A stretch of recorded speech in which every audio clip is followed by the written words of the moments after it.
All right. Hello, neighbors and friends. Hello, Shanghai, and everyone else around the world who's joining us. Um, I'm Julia Sotis, and I have been an Access Consciousness Certified Facilitator for 5 years. And it has been the most amazing journey of many lives of people that I have known. I'm very grateful for this career and for Access Consciousness. And the way that the organizing your finances concept came about was probably 4 years ago when I had to start doing my GST in Canada. And I was 20 years old at the time, 24 now. And I had completely embarked on my own business and was actually getting a lot of clients and doing very well. And so it created this place where I had to learn how to do my taxes and be self-employed. And when I started doing my taxes, it would be like I would sit in front of receipts and I would just want to cry. Like I was so overwhelmed. And luckily I had my mother with me, and she was very kind, and my parents are both self-employed, so she helped me a lot along the way. But it's been really neat because for me, this has been a place where it was like I was like a little girl crying. And I have personally, with the help of my mom, just mildly once a year when she helped me on that panic day before tax season is time. But I have personally taken myself from that space to this space of being very, very financially competent. Thanks, sweetheart. Anthony brought me some water. Being very financially competent and just having a lot of money to work with and to move. But it was funny because when I ignored my finances, I had no money to work with and move. And as soon as I started paying attention to what little finances there were, it was like there was all this money to play with all of a sudden. And I was incredibly grateful. So a lot of this is actually just about financial awareness and playing with your money and being with your money and not ignoring it. Because we get these receipts, we get these, receipts and bills and we have trouble putting money out and paying money, and we also have trouble bringing money in, and there's not a lot of flow in and out a lot of the time. And so once you actually start playing with like bills and receipts and what's actually going on, it actually, like, money and the energy of money starts going, they want to play with me. And then more money starts to come. And I mean, this is one of the only classes I've facilitated twice. And the people from last series, like, I don't know how many emails I got saying, people didn't say my income doubled. Everybody emailed me and said my income tripled. So for some reason, it was like this magic number where paying attention to their money actually tripled it. So it was really cool. And that's not a projection and an expectation for you. For you, it might be double. But for this series, I'm hoping to times it by 8. So if you're making $3,000 a month, I'd like you to be making $24,000 after this series. But it really is, though, because we push it out of our life. Bills pile up, receipts pile up, and we don't know what to do with them, and we're never taught what to do with them, and it's this really overwhelming thing. Diane, I think it's Denise, if you could mute yourself. Thanks, Denise. No. Okay, awesome. Somebody else is okay. Thanks, Diane. Awesome. So in this series, we're going to talk a lot about, it's not an easy thing to start sometimes. And that's why I did this class. I'm like, if I struggled this bad, people must be struggling out there, just to be that aware and that astute financially.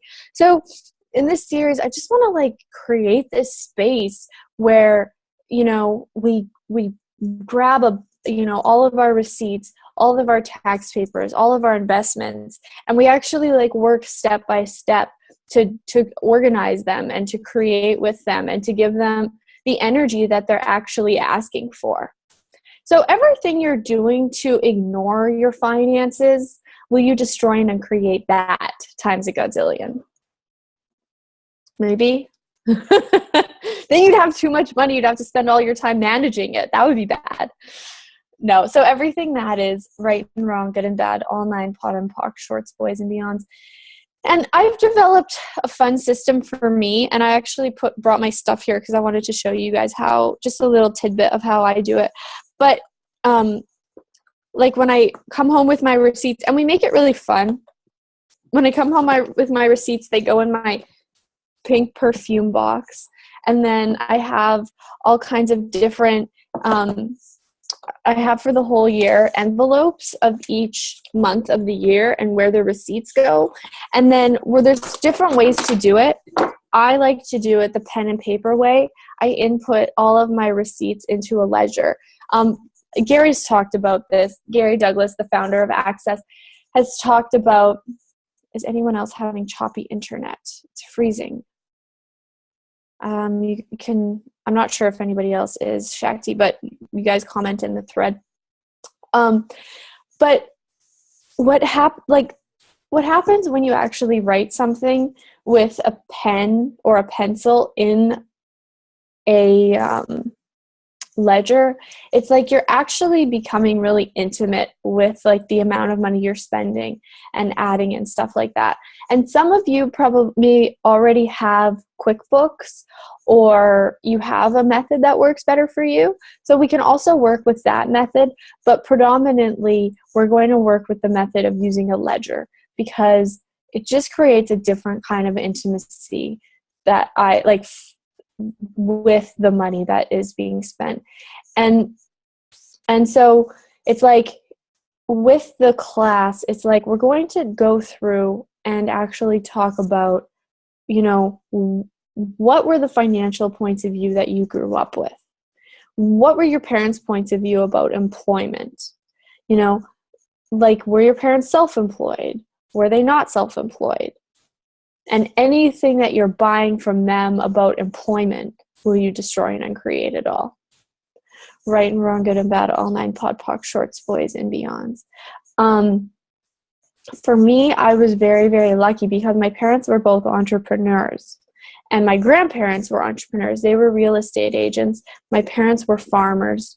So that was sort of the line for me. But I see a lot of people who have parents who have only ever gone out to get a job that would like to be entrepreneurs. There's a lot of intimidation around that subject. So that's also, and that's not something that we talked about in the last series, but there's a different energy for this call. So that's something that I would like to talk about a little bit more. But like, there's just an intimacy that's possible in this area that a lot of people are avoiding. And I would love to just, like, the last class we all gathered, we all had a glass of wine. And like, because most people, when we got to the first call, it was like the pile of receipts was really, really bad. And it was like people didn't know what to do. So we started with alcohol and went from there.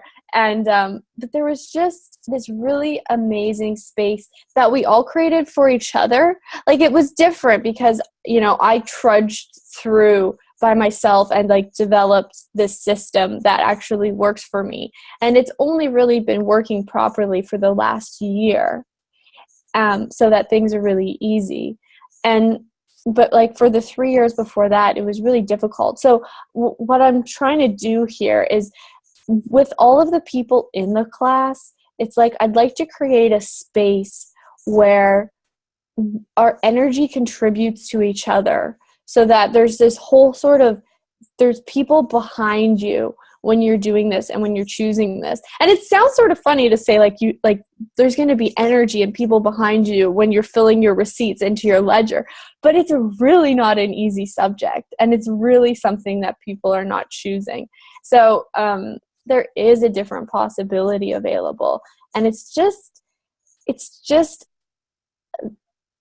like, there's so much beauty that can be added in this area. Like, it's not, we oftentimes think that, like, people make so many jokes about poor accountants. It's like accountants are so boring, or I went on a date with an accountant and I just about fell asleep. And it's like, I actually really have come to enjoy it. And I add glasses of wine, and I take like 4 hours and I set it aside to do this at like when I'm really behind, and I still do get really behind sometimes. But if you actually do it every week, it creates, so it's like bam, bam, thank you, ma'am. But it's like the box that you put your receipts in, like, are you creating beauty with that? Like the envelopes, the way you're writing on them, are you creating beauty with that?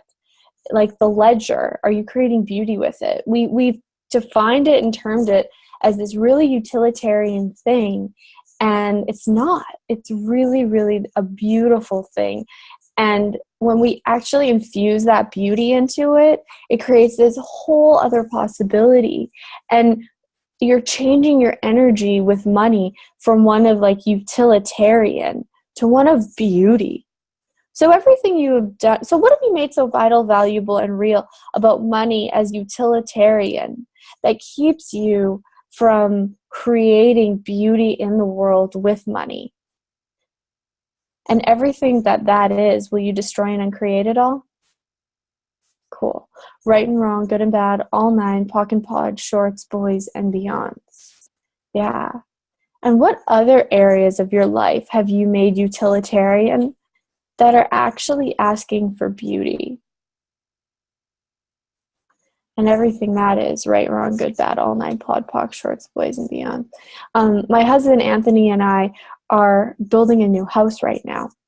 And I've been thinking a lot about this house. And at first I was really intimidated because I'm like, I have to decorate like 3,000 square feet of house. And it's like this like mission to create beauty in a space. And it made me actually look at my life now. And I moved down here from Canada, and I'm in South Carolina. And I'm just looking at the beauty of his house, and like where I have not put my beauty into his house because it's his house, and what it's going to be like to live in this new house and for us to put our beauty together and to create it. But what a lot of people do, and most of the homes that I visit and am in, it's like everything is sort of a default. It's like you buy something because it's on sale. You buy something that is good enough for now, and then you never actually change it into what you truly desire. And it's actually not money that creates a beautiful house. It's presence. And it's not money that creates a beautiful life. It's presence. And what we're not asking for is the greatest possibility available. It's like, we're like, okay, so how do I get this done? What's good enough for now? And that's how most people do their receipts and books. It's like you just ignore it until it piles up. That's good enough for now. And then it's like you have like scrambling tax day, especially if you're self-employed. I've never been employed by anybody else, so I don't know what that's like. But I mean, I think you just get like your little thing and you give it to your accountant, which is really nice. But for those of you who are self-employed, and even if you're not and you are in, going on, you still have all these receipts. And in the Access Consciousness Foundation, there is a part of the Access Foundation where Gary Douglas asks you to be totally aware of everything that you're spending in a month, to know that exact number. And then he asks you to be aware of everything that you're bringing in a month and know that exact number. And that's creating financial awareness, because you can't actually ask for the amount of money that you'd like to have until you're clear on the amount of money that you're spending. And then adding on to that, the things that you would like to have that you don't currently have. And you guys, I avoided this like the plague for years. I did not want to know, because I knew how much I was spending was more than what I was making. And it wasn't until I actually became clear. I remember I counted up my debt, and I had never had debt. Like, my family's point of view about debt is like, you are a lesser human being if you are willing to go in debt for anything ever. Like, I think my parents didn't even have a mortgage on their house because it was bought with the farm that they purchased. It's like debt was there were so many judgments and points of view in my household. So I was never willing to go into debt, but I had this strong unwillingness of going into debt. And so one day I was choosing things that were beyond my means. Like, I moved across the country because it was light to live in a $3,000 apartment, because I had heard Gary Douglas say that when you live in a place that nurtures your body and your being, the money will show up to pay for it. And I was like, I'm a daredevil. So I'm like, I'm going to see if this is true. So I was scared shitless. I had no money, debt, and I moved across the country into this $3,000 a month apartment. I was probably making $3,000 a month.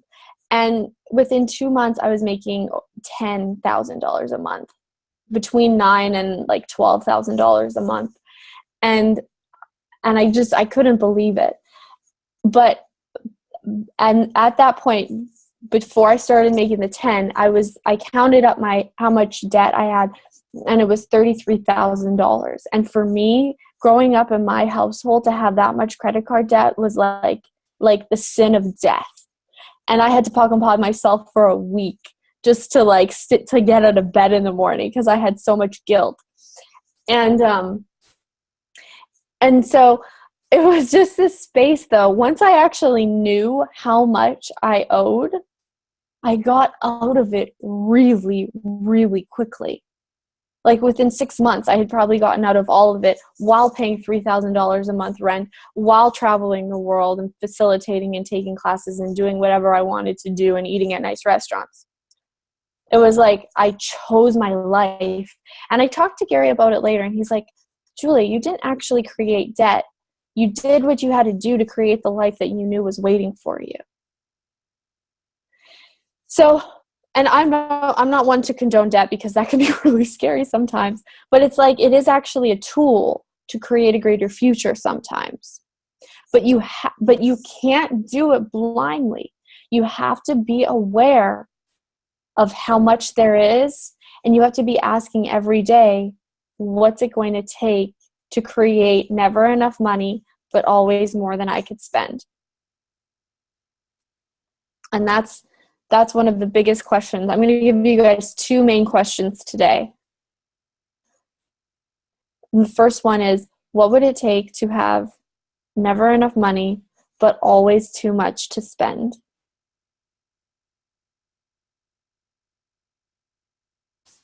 And then the second is, what are the greatest possibilities available here? Not how do I fix this, not what's it going to take to, because let's say you have $30,000 of debt, and you're like, okay, well, if I paid that off, let's say it would take me 10 months to pay $3,000 a month. And then you start going, what would it take to have $3,000 a month? That's good, but that's not enough, because that's still a conclusion to fix your problem. Your problem is your $30,000 of debt. Energetically, that's the problem. And then the solution is to make 3,000 more. That's not actually asking the universe for the greatest possibilities available. Whenever you ask a question to solve a problem, it's very slow moving. And sometimes it will work because you're so powerful, but it's a lot easier if you ask for the greatest possibilities available. All right, does anybody have any questions? Shakti has some.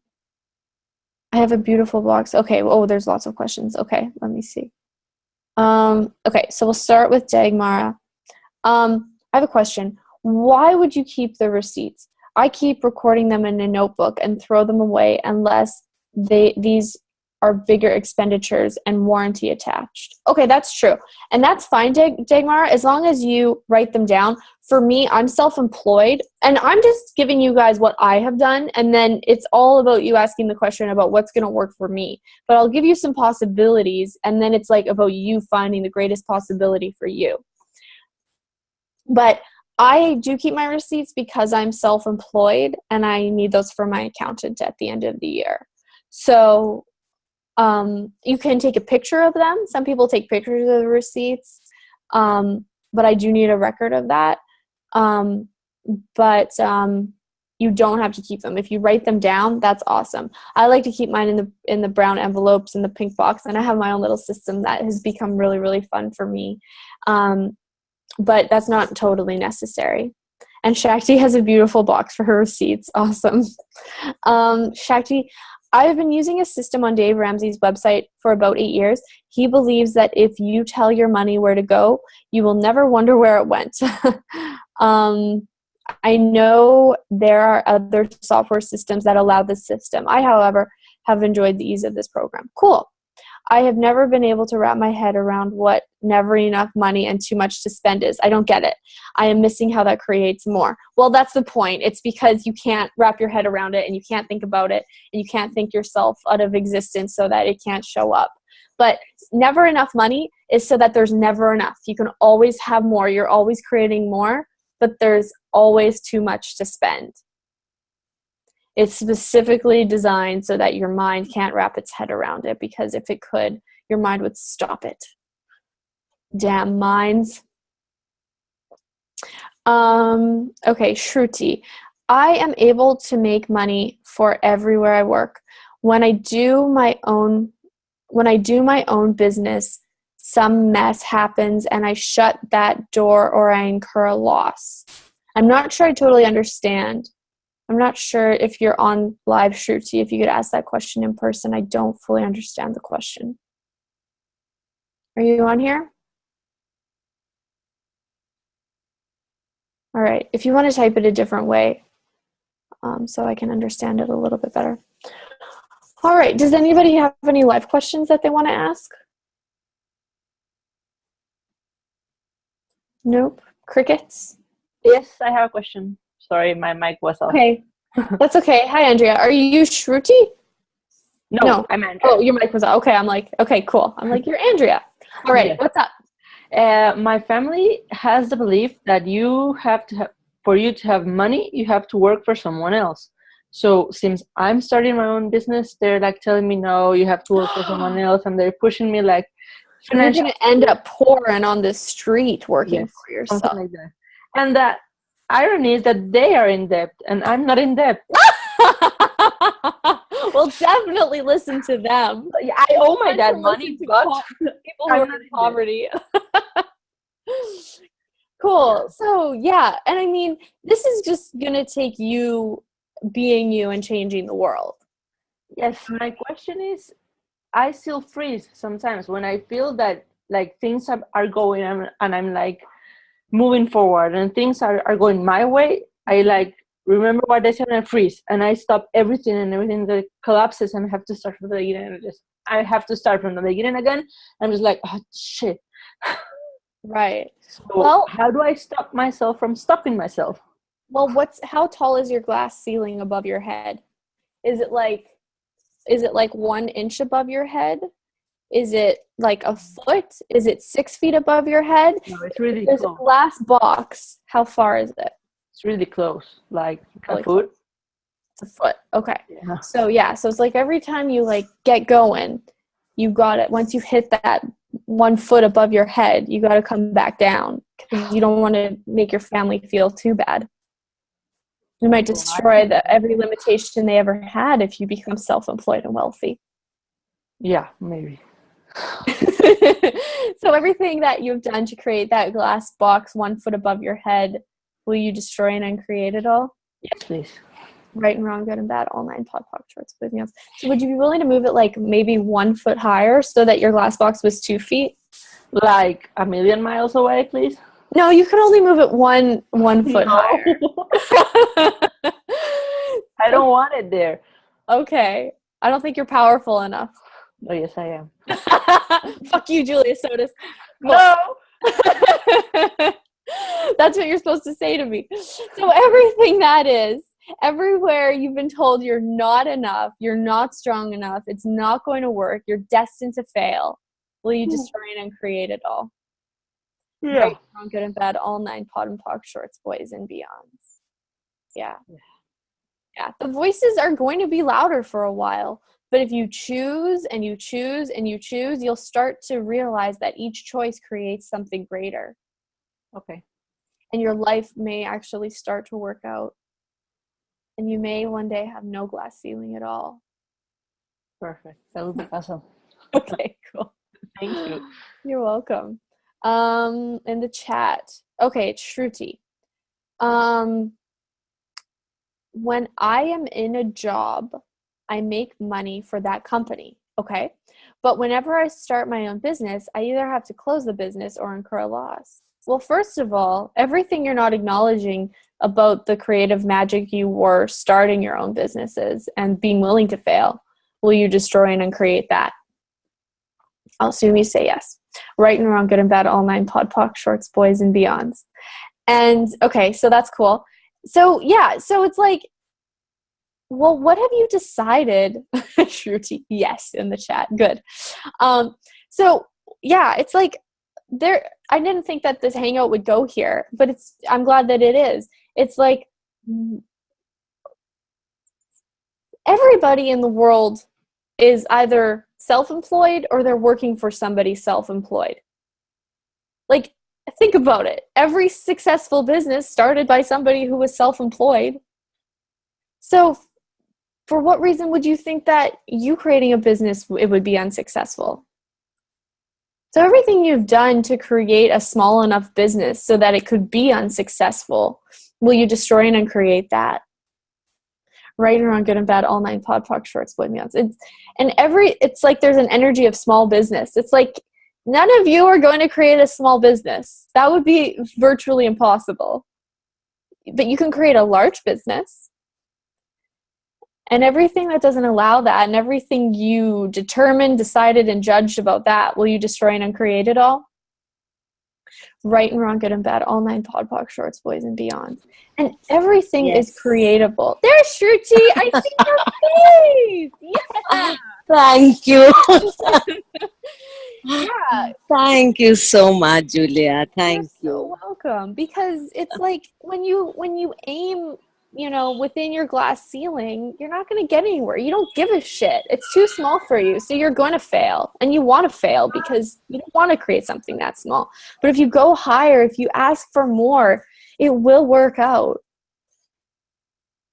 And I actually would like to quiz Sylvia Kuzma about something that we created a couple weeks ago. Can you just hold on 1 second, Christine? Okay, cool. And then Shakti, you had a question in there too.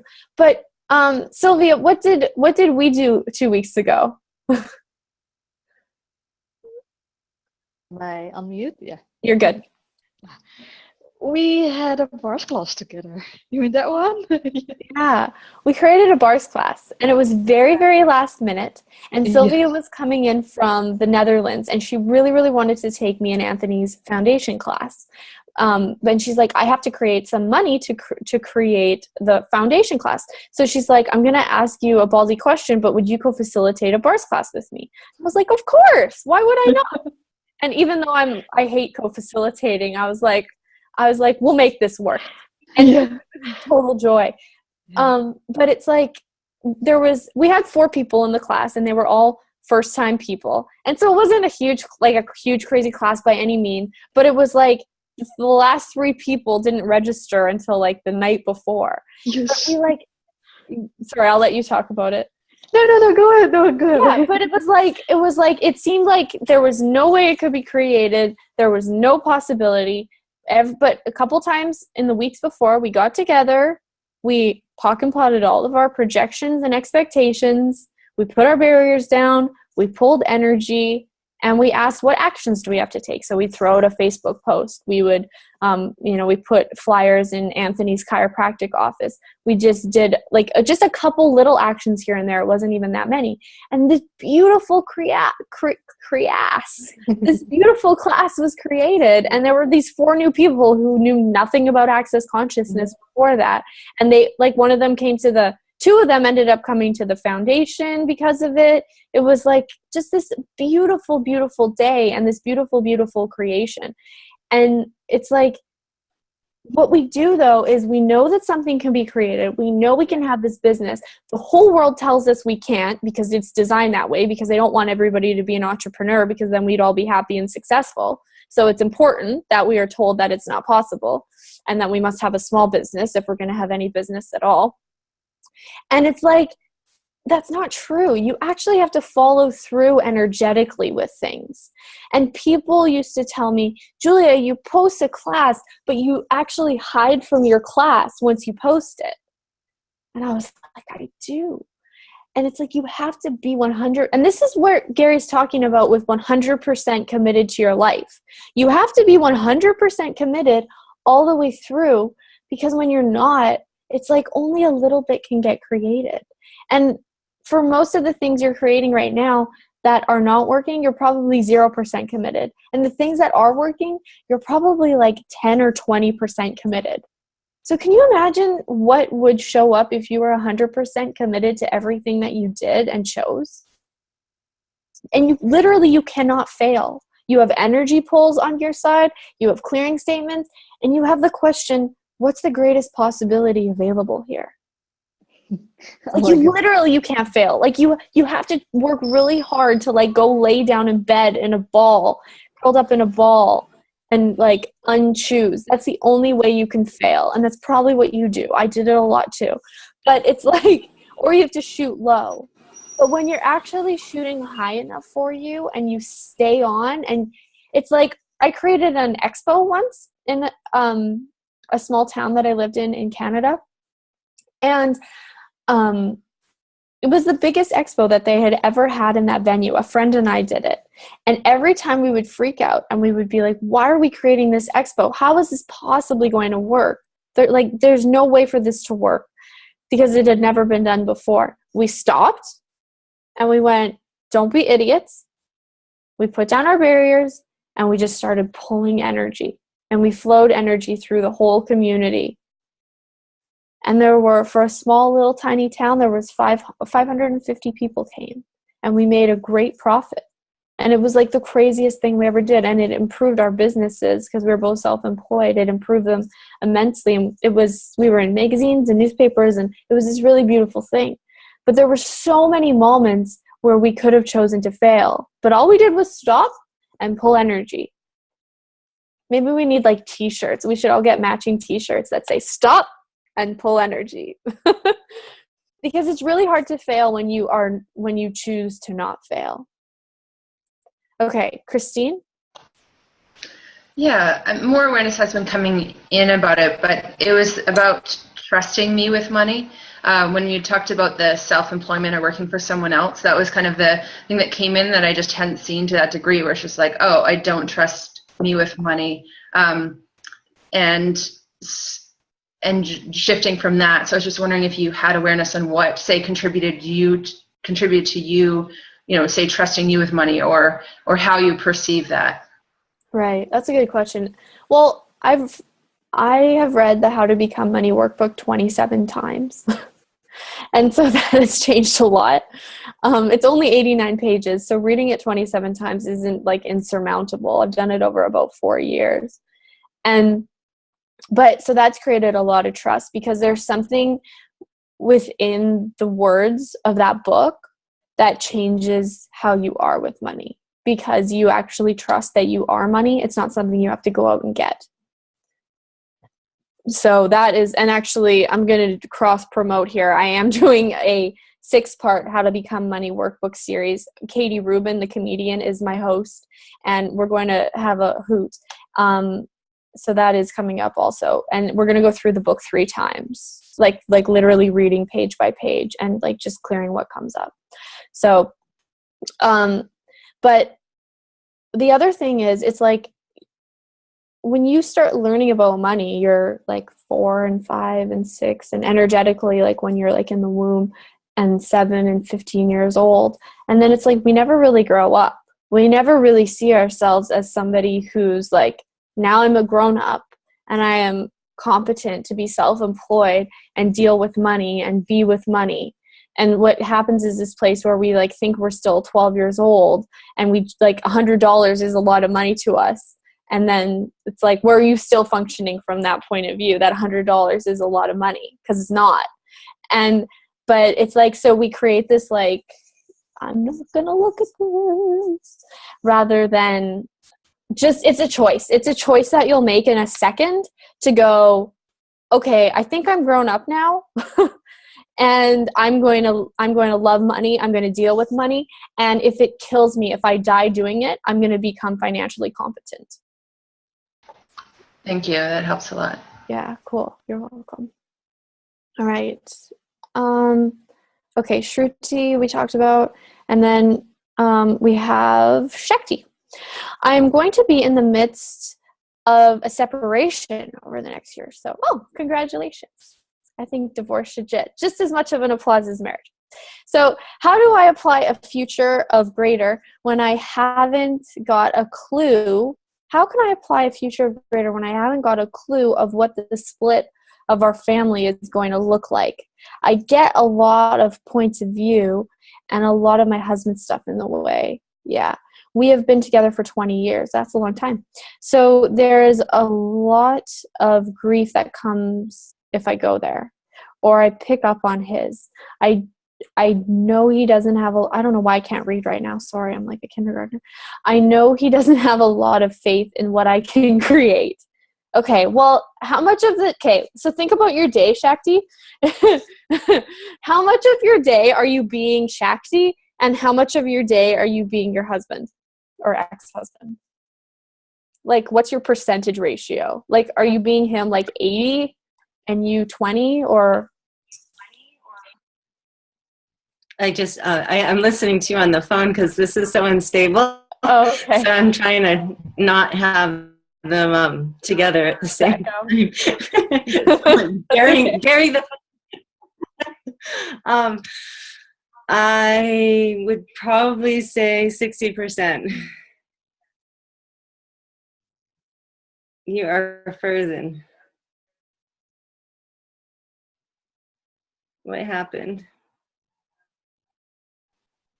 Is she gone? Hey guys, I left for here. a second. I'm back. Yeah, it keeps freezing. I don't know why it's.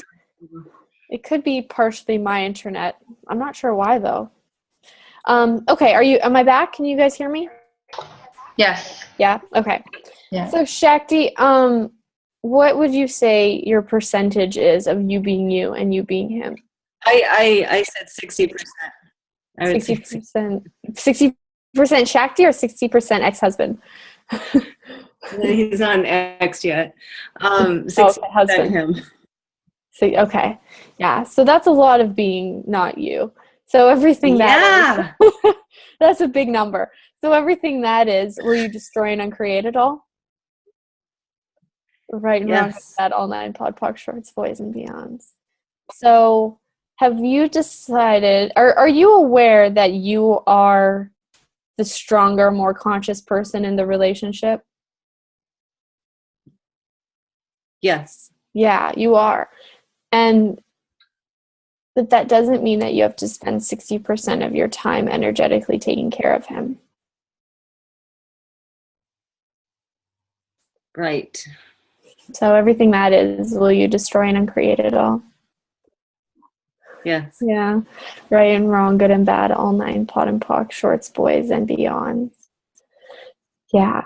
And what are if you weren't spending, back to our question of what are the greatest possibilities here? What are the greatest possibilities for this split being very actually expansive and greater than you could possibly imagine? And what would the infinite possibilities be for that 60% of your energy if you were choosing to do something else with it? Can you repeat the second one? Yeah. So what are the greatest possibilities available for that 60% of your energy if you chose to do something else with it? And you never want to answer these or come to a conclusion about them. You don't have to answer them. It's just asking the universe. Right. That actually brought a lot of it's interesting that you're asking that. So what I'm picking up is like this shock or this flooding in me that completely brings a lot of emotion. I can sense that. How much time do we have left? We have 15 minutes left. Okay. I'll tell you guys this story, and this might change a thing or two for you, or it may not, but we'll give it a shot. So, my dad he's just a beautiful man. Like, I just got an awesome dad. And he's very introverted, and he's a farmer. So he farms by himself, or he farmed only with his brother Wayne. And my dad was the youngest, and then there was 5 children, and then the oldest was Wayne, who was 17 years older. So it was like almost like they were 2 different generations because they were so far apart in age. And they were like each other's only and best friends, and they were like brothers, work partners, everything. And my dad just really, he didn't get along with like the hockey crowd or the drinking crowd, or it's rural Canada, so it's lots of hockey and just manly madness. And my dad was more interested in investments and just his family, just a really great guy. So he didn't have any other friends really except for his brother. And his brother drowned in the ocean in Cuba one day suddenly. And my dad had to farm by himself. He lost his business partner, his brother, and his best friend. And my dad kind of broke, basically. And well, he kept going, physically, but energetically he kind of broke. And about 6 months later, I started becoming really, really depressed. And it would come and go, but it would last for maybe 3 weeks. And I just noticed that every time I would, every 3 weeks, I would just curl into a ball in bed. And about 4 years later, I came across the tools of Access, and I realized that I didn't have depression. It was that and I'm sure it was other things too, but one of the elements was that I was sucking the sadness out of my dad. And I said to him energetically one day, "Dad, I love you so much, but it is killing me to take the sadness out of you. I can't do it any longer." And it was one of the hardest things I ever had to do. And the next day my mom called me and she was like, "Your dad, he's never been worse. He's so depressed." And I was like, "I have to take it back. I have to take back all the sadness." And I was like, "No, I can't do this. I am not getting on with my life. I'm not creating what I could create. I'm just energetically healing him." And then a month later, my mom called me and she said, "I've never seen your dad better. He's hired 2 new men on the farm. He's excited about living again. His crops are having their best yields in years. He's doing amazing." And it was by taking my energy out of his world in that way to heal his sadness, he became who he could become. I was not enabling him anymore. Because he wasn't, we heal people unconsciously, we support them unconsciously, and they're not, unless they come to you, look you in the eyes and say, "I'd like you to heal me. Can you give me a healing session?" Any healing that we do to them will not work because they have not actually come to us and asked us for it. So, so it's so many of us, it was Andrea, it's she's becoming less so that her family can maintain their limitations. And that's not actually going to work. She's going to become less with them. And so does that make any sense, Shakti? Does that help? Yeah. It does. Okay, Cool. It's I get my phone again. You hear double Julia. Hold on. Can you hear me? Yeah, I can hear you just fine. I'm tag teaming with the phone and a computer. It's funny. I have to move my phone.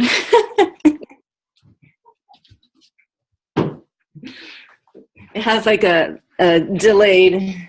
That's okay. They're not in sync. But you keep freezing up, so I can't like hang out here. Yeah. I got you. So we talked like a year ago when I think I went to Maui. I started really coming into my own being. And he asked me, when am I going to stop expanding? And that was kind of like the killjoy right there. Yeah. Like I don't know how to answer. We've been together so long. My whole mission, my whole drive, and my whole life has been this expansion. So for him to ask when I'm going to stop was really painful for me to look at. Right. Yeah, and that was kind of like probably the beginning of when we started this process. Yeah. But it wasn't until maybe 6 weeks ago that he asked me. Okay. Well, everything that you're doing to just make yourself less for him, will you destroy and uncreate it all? Mm-hmm. Right and wrong, good, bad, all nine, pod, park, shorts, boys, and girls. And everywhere you're resisting making yourself less for him, will you destroy and uncreate that? Mm-hmm. Right and wrong, good and bad, all nine, pod, park, shorts, boys, and beyond. Yeah. And do you destroy and uncreate your relationship with him every day? A lot. Okay, that's good. That helps a lot. I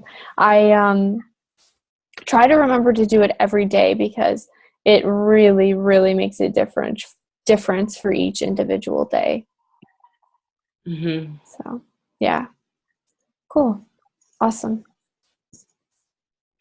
Keep plugging, keep choosing, just commit to it. Once you commit to the change, and it's like pretty early to commit to the change, but it's like if you can commit to it, it's like you can start creating in other areas that the universe has never even showed you before.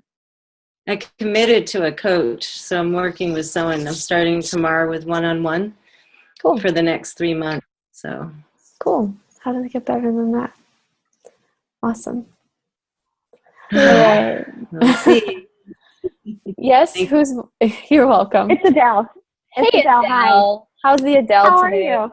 I'm great.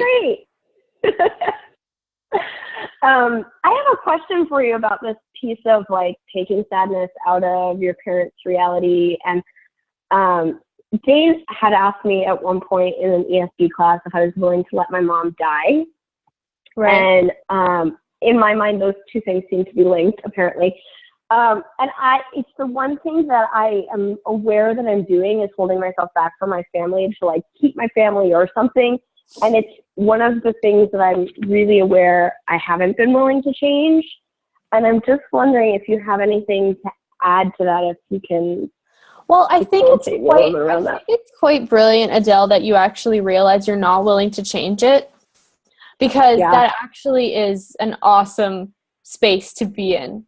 I was that way with my finances. Like, I'm not actually willing to make money. Yeah, it's one of the main, like, they're linked, because I won't allow myself to make more money, because then I would have to, in my mind, I'd have to give up my family or something. Like, they're so linked. Right. Well, and that's the thing. I know I'm not willing to change it, but I want to change it. Yeah. Write that down on a piece of paper and rip it up. Want. Okay, I will. So,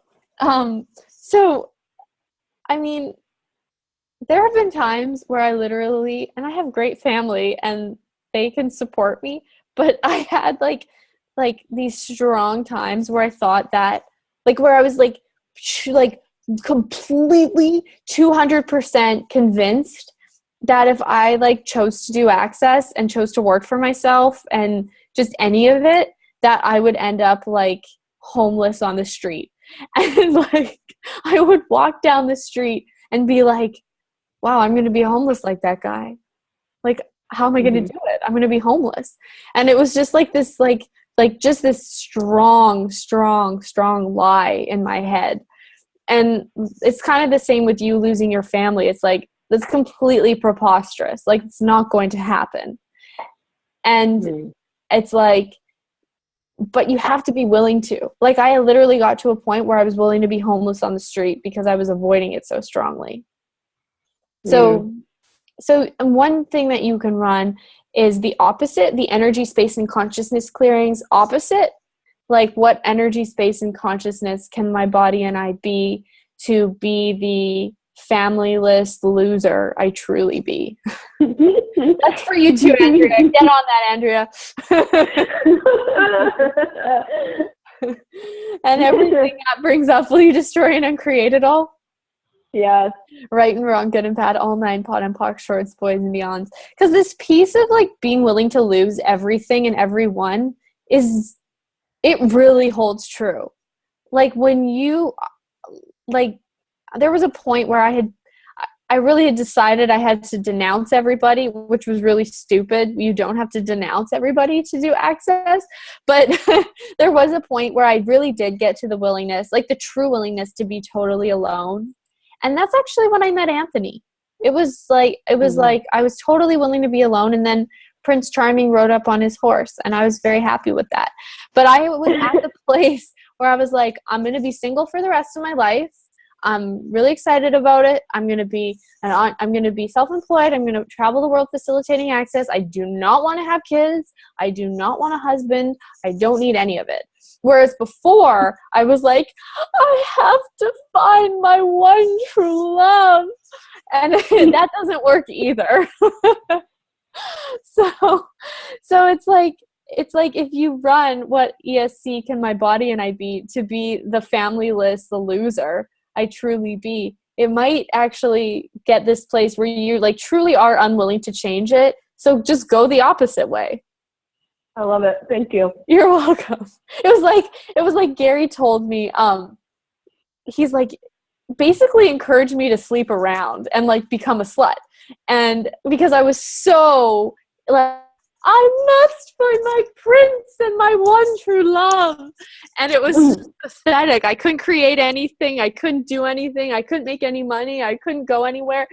And Gary's like, through his manipulations, basically was like, just try everybody out for size. So I did. And it was I think there's a fairy tale in there. Pardon?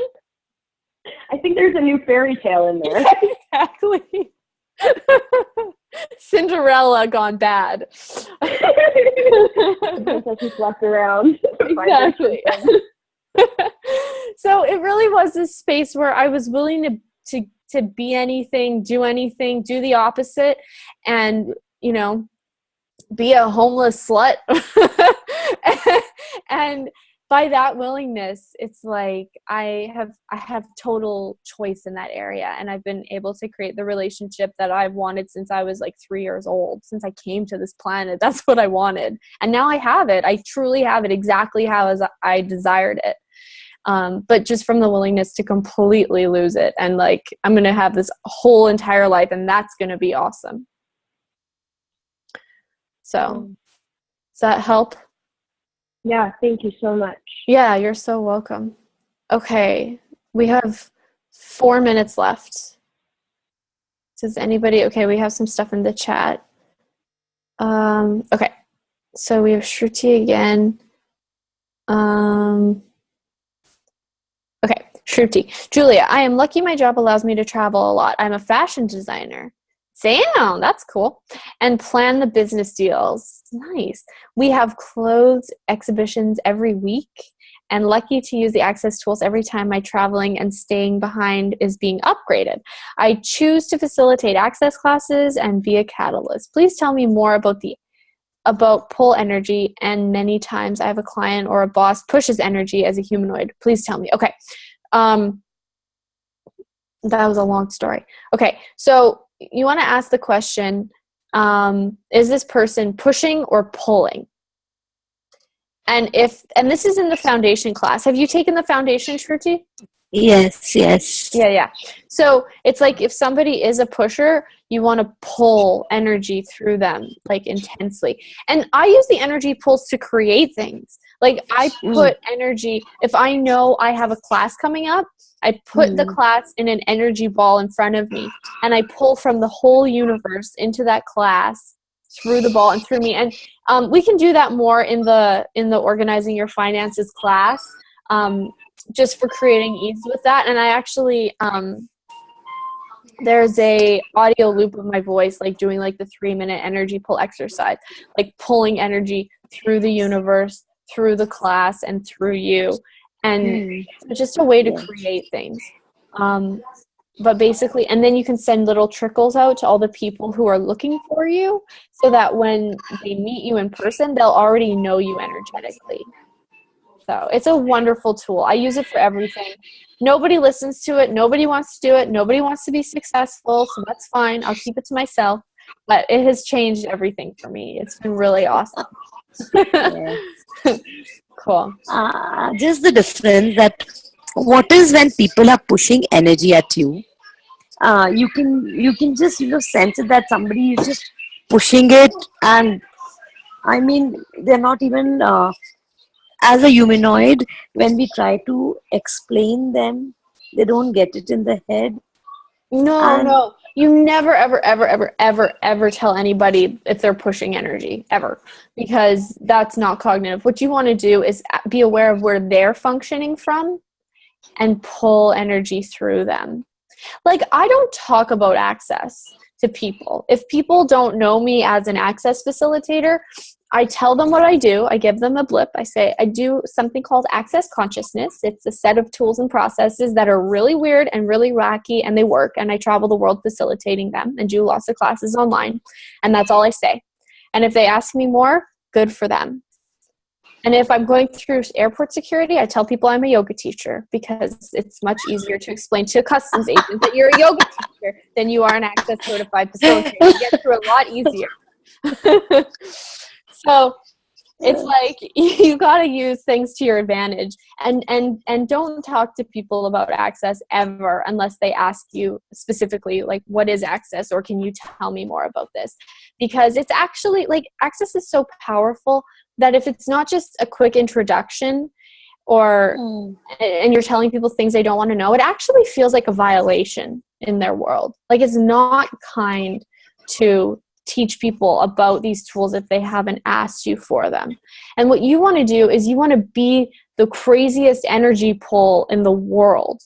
That's what you want to be. And you'll pull them in and they'll be like, who is that fucking gorgeous, amazing person? I can't, it's like they don't even know what you are, and they want to seek you out, and they want to know you. They want to be like you. And that's how you bring them into more classes and things like that. Awesome. It's never through words. It's never through telling anybody anything. That only drives people away. So, okay. Yeah. And that goes for advertising. I could talk for 6 hours. That goes for advertising too. It's like when you're advertising, you know how Apple, like Steve Jobs, Apple products, it's like a blank page and just an apple. And that pulls people in. But if you write, this class is about this and it's going to change this and this and this for you. It's like, I don't want to read that stupid flyer. It's ugly. It's not aesthetically pleasing. People want to see space. And it's the same for conversations. You ask them questions about them. You do not ever tell people expansive. About yourself. Yeah. So cool. So expansive. Thank you. Thank you, Julia, so much. Yeah, you're so welcome. There's so much possible. Life Welcome is very easy. I would love to come to India. I've never been to India. I would love to host you. Okay, thank you. Host you both. Thank you. Oh, yes, amazing. I'll bring beautiful Anthony with me too. Yes. Cool. Thank you, Shruti. See I would you love again sometime. Okay. Yeah, thank you so much. You're very welcome. All right. Okay. Oh, Diane says, hi, everyone. For more information on Julia's upcoming financial classes, you may go to becomemoney.weebly.com. Yeah, I facilitate a lot on money because I like it. I like money. I think it's fun, and everybody's screwed up in that area, so let's change it.